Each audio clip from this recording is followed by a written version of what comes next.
ഇബ്നു ഹജർ അൽ അസ്ഖലാനി റഹ്മഹുല്ലാഹ് അദ്ദേഹത്തിന്റെ തബീനുൽ അജബ് ബിമാ വറദ ഫീ ഷഹ്രി റജബ് എന്ന ഗ്രന്ഥത്തിൽ പറയാണ്, ലം യരിദ് ഫീ ഫളി ഷഹ്രി റജബ് വലാ സിയാമിഹി വലാ ഫീ സിയാമിൻ ഷൈഇൻ മുഅയ്യിൻ മിൻഹു വലാ ഫീ ഖിയാമി ലൈലത്തിൻ മഖ്സൂസത്തിൻ ഫീഹി ഹദീസുൻ സ്വഹീഹുൻ യസ്ലുഹു ലിൽ ഹുജ്ജ.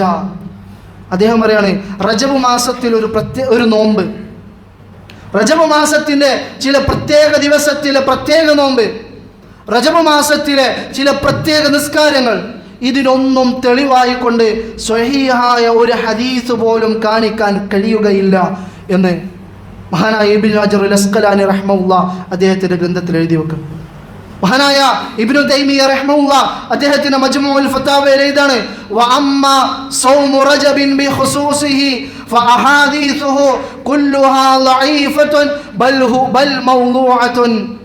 റജബ് മാസത്തിലെ ചില പ്രത്യേക നോമ്പിനായി വന്ന ചില ഹദീസുകളുണ്ട്, ആ ഹദീസുകളും എല്ലാം ളഈഫാണ്, ബൽ മൗളൂഅത്തുൻ, അല്ല അതൊക്കെ മൗളൂ ആണ് എന്ന് ഇബ്നു തൈമിയ്യ റഹ്മഹുല്ലാഹ് അദ്ദേഹത്തിന്റെ മജ്മുഉൽ ഫതാവയിൽ രേഖപ്പെടുത്തി വെച്ചത് നമുക്ക് കാണാൻ സാധിക്കും. അപ്പോൾ പ്രിയപ്പെട്ട വിശ്വാസികളെ, നമ്മൾ തിരിച്ചറിയുക, ഈ റജബ് മാസത്തിൽ മിഅ്റാജിന്റെ നോമ്പെന്ന് പറഞ്ഞുകൊണ്ട് നമ്മുടെ നാടുകളിൽ പൊതുവെ എടുത്തു വരാറുള്ള ഒരു നോമ്പുണ്ട്.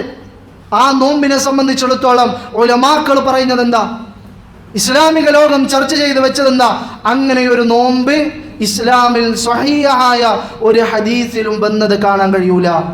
അപ്പൊ മിഅ്റാജിന്റെ നോമ്പുണ്ടോ? ഇസ്ലാമിലുണ്ടോ? ഇല്ല. എന്ന് നമ്മുടെ നാട്ടിലുണ്ടോ? ഉണ്ട്. അപ്പൊ നമ്മുടെ നിലപാട് എന്തായിരിക്കണം?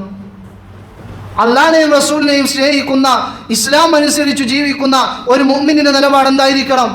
അത് ഇസ്ലാമിൽ തെളിവില്ലാത്തതിനാൽ ആ മിഅ്റാജിന്റെ നോമ്പ് ഞാൻ എടുക്കൂല.